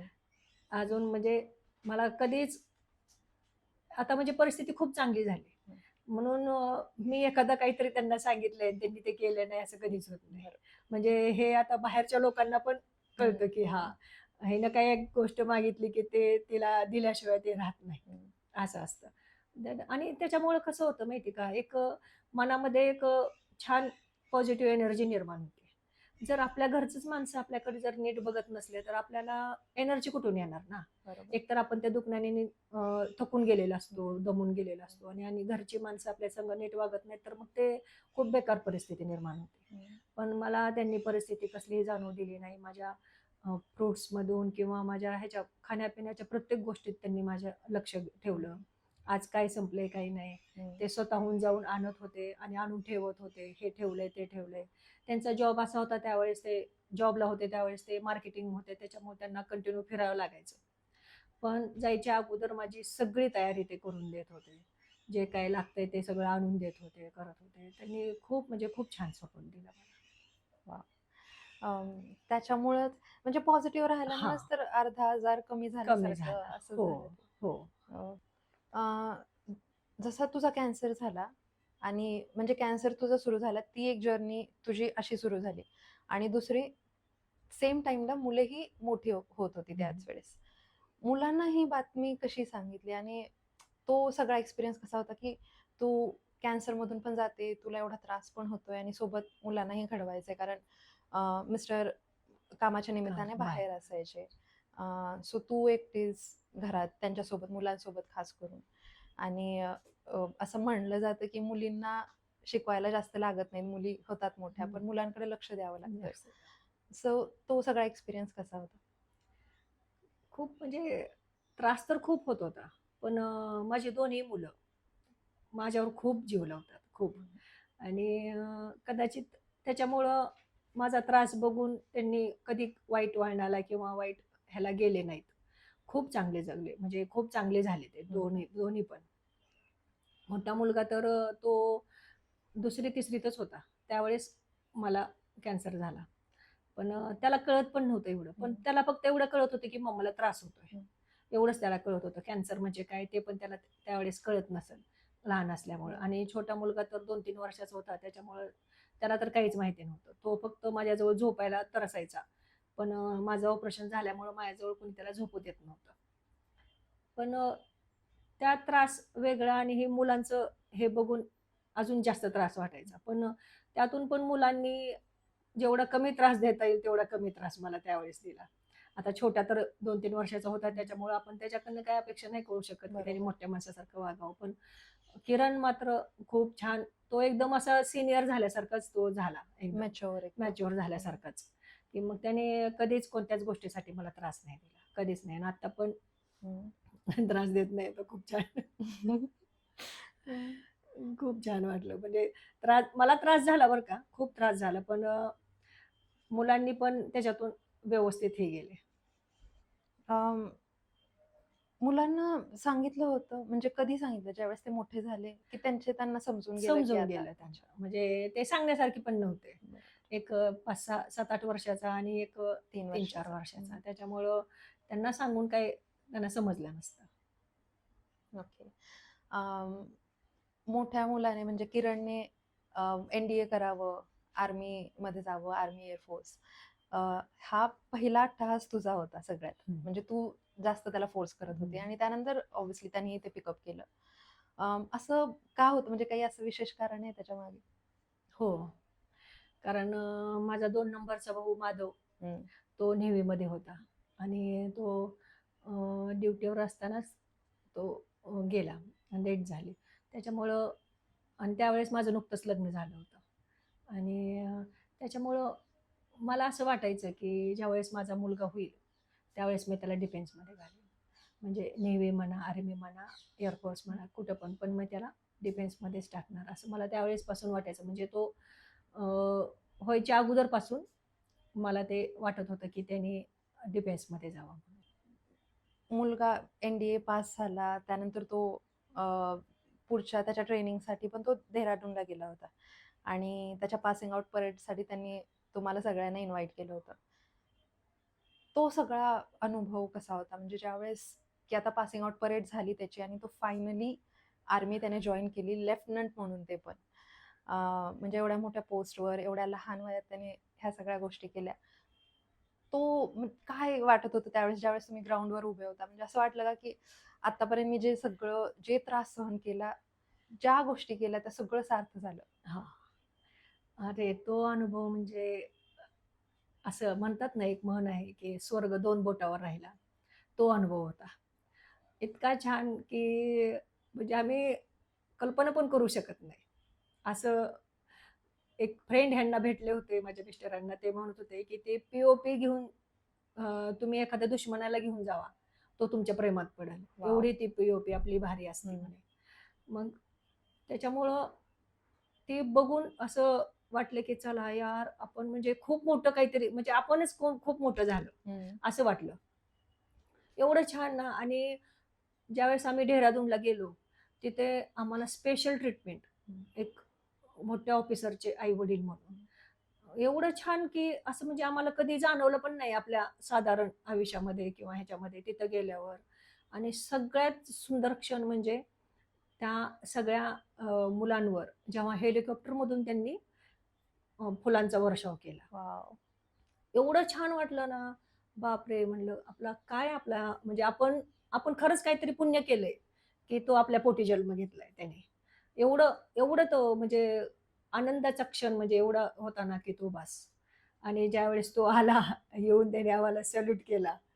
तो क्षण मात्र आम्ही आयुष्यात कधीच नाही विसरू शकणार. नंतर त्याचे जे बॅच लावलेले असतात ते काढणं. ते इतके दिवस आम्ही टीव्हीमध्ये पाहिलेलं, हे बघितलेलं. आज त्याच्यामुळं आज आम्हाला एवढं हो, करायला भेटलं. खूप प्राउड मोमेंट. आणि आज आमच्या सोसायटीमध्ये आम्हाला किरणचे पॅरेंट्स म्हणून ओळखतायत. एवढा तो छान. सगळ्या पॅरेंट्सची हीच इच्छा असते की आपल्या मुलाच्या नावाने आपल्याला ओळखलं जावं कधीतरी.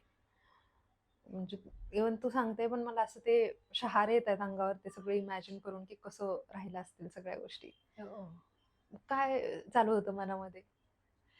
मनामध्ये चला वाटायचं यार खरंच आपण भाग्यवान आहे. हम्म. म्हणजे मी काहीतरी पुण्य केलंय, हम्म. की मला हे दिवस माझ्या मुलांनी मला दाखवले. हम्म.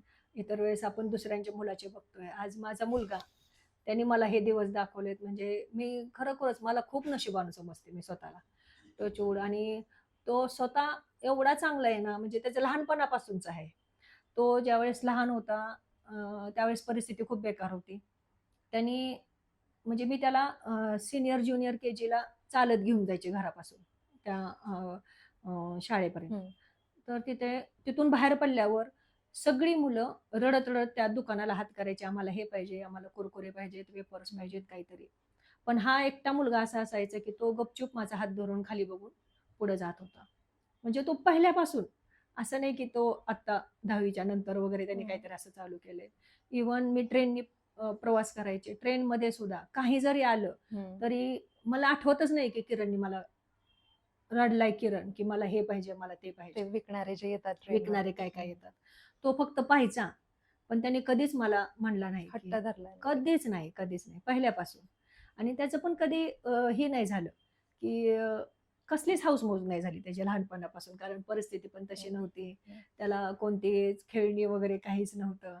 म्हणजे तो पहिल्यापासूनच एवढा सिन्सिअर असल्यासारखा वागला ना लहानपणापासून, वा. खूप लहानपणापासून. ते बाळाचे पाय पाळण्यात दिसतात पाळण्यात दिसतात. है ना तसं तसं झालं. झालं ते. खरंच तसं झालं. अं, पहिला मुलाची तर आता लाईफ सेट झाली आणि असं म्हणतात की एखादा आर्मी वगैरे सगळ्यांनी अशी जॉईन केली, आर्मी ज्याने जॉईन केली किंवा कोणत्याही डिफेन्समध्ये, कारण असं कोणीच नाही आपल्या भारत हं. देशातलं की जे त्यांना असं डिसरेस्पेक्टफुली बोलेल किंवा हे हां. करेल. ते सगळ्यात हाय रिगार्डमध्ये हो, धरलं जातं. हो. सो त्याची लाईफ ऑलरेडी सेट झाली आणि दुसरा मुलगा सुद्धा चांगले मार्क त्याचे 10वीच्या बोर्डमध्ये तर त्याचा अभ्यास सुरू आहे सगळा. अं, दोन्ही मुलांचे चांगले तुम्ही हे केले आणि ऑब्व्हियसली या सगळ्यांचं श्रेय तुला आणि मिस्टरांना जातं की तुम्ही एवढे चांगले संस्कार दिले, ते पण अशा परिस्थितीतून तू स्वतः जात होती आणि मिस्टरांचं पण त्यांना टेन्शन असणारच की पैशांची जुळवाजुळव हं. किंवा वाईफचं हेल्थ पण छान हं, राहिलं हं. पाहिजे. या सगळ्या गोष्टीतून सुद्धा एवढे छान तुम्ही संस्कार दिले आणि एवढी छान सुंदर मुलं घडवली, त्याबद्दल खरंच भारी. धन्यवाद. कमेंडेबल जॉब आहे. दुसरं काही सांगू शकत नाही पण आहे. सो कॅन्सर पूर्वीची तू आणि आत्ताची तू, काही फरक आहे का तुझ्या लाईफस्टाईलमध्ये किंवा इव्हन विचारांमध्ये? हां, आहे. पूर्वी माझे केस लांब, असे घट्ट 2 असे एकच वेणी अशी. आणि विचार पण म्हणजे कॉन्फिडन्स नव्हता कसलाच. पुण्यात आले फर्स्ट टाईम लग्न झाल्यानंतर. त्यावेळेस असं वाटायचं यार खूप मोठ्या सिटीमध्ये आले, हे खूपच छान आहे, आपण कसं राहू इथे. म्हणजे अजिबात कॉन्फिडन्स नव्हता. एकदम असं शांत असायचे, जास्त कोणाशी बोलत नसायचे, काही नसायचे. पण कॅन्सर नंतर जरा थोडंसं फिरले बाहेर. 4 लोकांशी भेटले, हं, गेले. हं.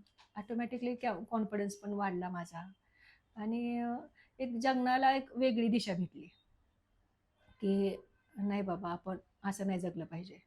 आपण व्यवस्थितच आणि हसून खेळूनच जिंदगी जगायला पाहिजे. हं, आपण आज आहे, उद्या नाही. त्याच्यामुळं आजचा दिवस आपण मस्त आणि छान आनंदाने घालवला हं. पाहिजे, असं वाटत गेलं. आत्ताचं तुझं रुटीन कसं असतं? म्हणजे सकाळी उठल्यापासून हे पूर्ण हेल्थ पर्स्पेक्टिव्हने मी हां. विचारते, की सकाळी उठल्यापासून ते रात्री झोपेपर्यंत म्हणजे किती वाजता उठते आणि झोपते किती वाजता काय? सकाळी मुलाचे टिफिन असतो त्याच्यामुळं मला 5ला तर 5:30ला 5ला उठावंच लागतं. हं. मग उठून त्याचा टिफिन करून मी माझं सगळं आवरून पहिल्यांदा मी योगा करते. प्राणायाम मी 1 तासभर करते. त्याच्यानंतर योगासनं करते, सूर्यनमस्कार वगैरे करते. ते मात्र एकदम मस्तच आहे हं. आणि केलंच पाहिजे सगळ्यांनी बरोबर. हं. आणि माझ्यासाठी तर खूप हे गरजेचं आहे. मग त्याच्यानंतर मी हळदीचं वगैरे थोडंसं गरम पाणी वगैरे पिते. त्याच्यानंतर म्हणजे मी एक 14-15 तास मी उपास करते. ओके. हं. संध्याकाळी 6 ते सकाळी 9-10 वाजेपर्यंत. मी खात नाही शक्यतो काही. फक्त पाणी वगैरे पिते. मग 10 वाजता मी स्मूदी तयार करते. माझे ड्रायफ्रुट्स वगैरे रात्री भिजू घातलेले असते, त्याची स्मूदी पिते. त्याच्यानंतर 11-12 वाजता मग मी नारळ पाणी वगैरे माझे फ्रुट्स वगैरे खाते. त्याच्यानंतर ज्यूस वगैरे पिते. म्हणजे जेवढं काही हेल्दी असेल ते हं. मी सकाळी खाते हं. सगळं. आणि नंतर मग मी दुपारी जेवण केल्यानंतर संध्याकाळी एखादं फ्रूट 5 वाजताच खाल्लं तर खाल्लं, नाहीतर मला भूक लागत नाही. आणि जर लागली तर मी फ्रूट वगैरे खाते. 6 नंतर मी माझं टोटल बंद करते जेवण. ओके. फक्त पाणी पिते, हं. काय लागलं तर. हं. पण जेवण किंवा बाकीचं काहीही खाणं मी हं. बंद करते. 6 ते सकाळी 9 ते 10 वाजेपर्यंत. वाह! ओके. आणि झोपते किती वाजता? झोपते मी संध्याकाळी 9:30 वाजता, 9:30-10. 10 पर्यंत. हं. हं. म्हणजे ते फास्टिंग पण होऊन जातं ते तेवढ्या होऊन वेळात. जातं. हो, हं. आणि पाण्यावर जास्त भर असतो हो. तुझा. हं. पाणी जेवढं लिक्विड. जास्त पिता येईल हं. तेवढं प्यायचं. ज्यूस वगैरे हं. जास्त करून प्या म्हणजे त्याच्या मनाने आपलं पोटात पाणी जातं. बरं. हां. आत्ताच्या मुलींना किंवा स्त्रियांना तू काय सल्ला देशील? खरंच स्वतःकडे लक्ष द्या. जो मूर्खपणा मी केला न लक्ष देऊन ते करू नका. कमीत कमी 1 तास तरी आपल्यासाठी द्यायलाच पाहिजे. सकाळची प्राणायाम म्हणा, योगासनं म्हणा, ते खूप म्हणजे खूप गरजेचं आहे. मुलींसाठी पण आणि लेडीजसाठी पण. खूप गरजेचं आहे, की त्यांनी 1 तास स्वतःला देऊन तुमचं खाणं-पिणं त्याच्याकडं खूप जास्त लक्ष द्या. काहीतरी शिळं राहिले ते संपवायचे म्हणून ते खात बसू नका. जेवढं लागतंय तेवढं ताजं करून खावा हं. आणि लवकर झोपा, लवकर उठा. हे महत्वाचं आहे आजकालच्या मुलींसाठी. बरोबर आहे. हे आहे. ओके. आता लास्ट सेक्शनमध्ये आलेलो आहे आपण. Sort of like rapid fire questions आहेत. आमची जी टीम आहे आमची फक्त एक पर्सनची. तर मी हे केलेलं आहे की पूर्ण इंटरनेटवर ज्या काही महाराष्ट्रात स्पेसिफिकली ज्या स्त्रिया आहेत त्या ब्रेस्ट कॅन्सर विषयीचे काय प्रश्न विचारतात सगळ्यात जास्त करून. त्या प्रश्नांची लिस्ट काढली होती. त्यातले जे काही असे 5-6 प्रश्न आहेत जे ज्यांची उत्तरं तू देऊ शकतेस आणि ते समजतील पण लोकांना, ते मी प्रश्न काढलेले.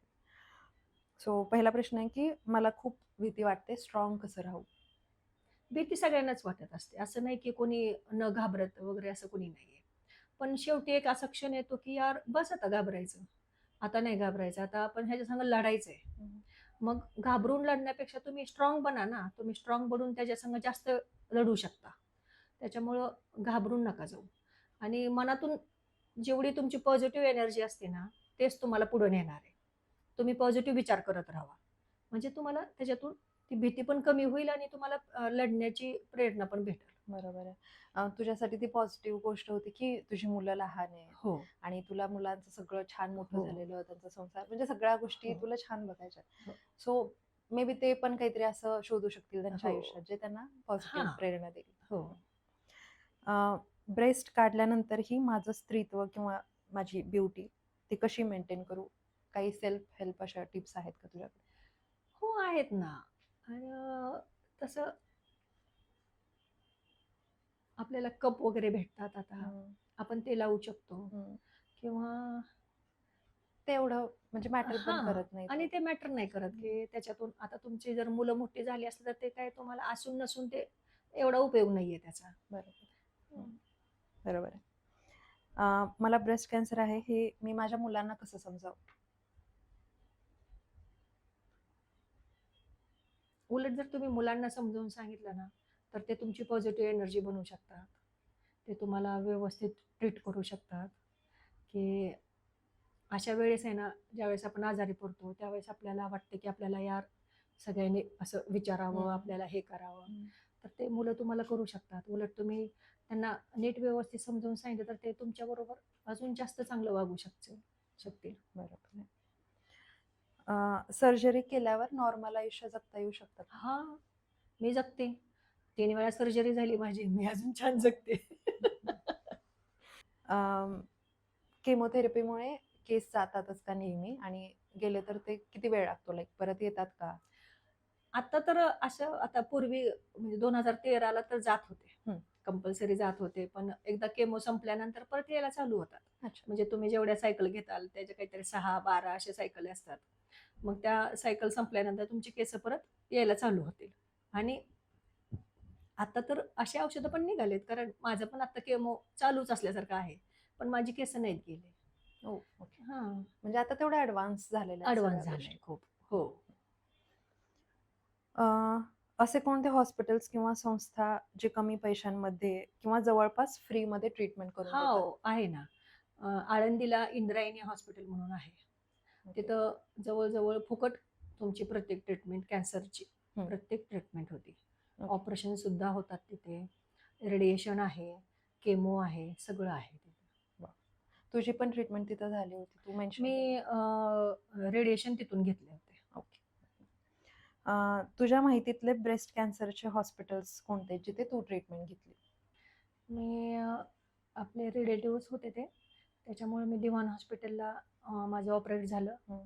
आणि केमोचं सगळं औषध वगैरे त्यांनी रुबीच्या त्या डॉक्टरकडून त्यांनी घेतले होते. ओके. मग माझे केमो पण दिवान हॉस्पिटलमध्येच झाले सगळे. ओके. म्हणजे दिवाण हॉस्पिटल जे निगडीला आहे निगडीमध्ये आहे. आणि रुबी हॉस्पिटल ते माहिती आहे हां, सगळ्यांना. पुणे स्टेशनच्या हां. जवळ. ओके. हं, हेच 2. हं. ठीक आहे. Thank you so much. हो. आपला झालं काय? पॉडकास्ट संपलेला आहे इथे. वॉव! आणि सगळ्या प्रश्नांची खूप छान उत्तरं दिलीत. मला असं वाटायला लागलं, की हा ना पॉडकास्ट असे ज्यांना कॅन्सर नाहीये, त्या पण स्त्रिया हा पॉडकास्ट ना पूर्ण बघणार आहेत. कारण तुझं बोलणंच एवढं छान होतं का? एवढं छान, एवढं इन्स्पिरेशनल बोलणं होतं, की त्या त्या सुद्धा बघतील पूर्णपणे आणि नक्की त्यांनाही हेल्प होईल. सो थँक यू सो हो. Much again. धन्यवाद, धन्यवाद.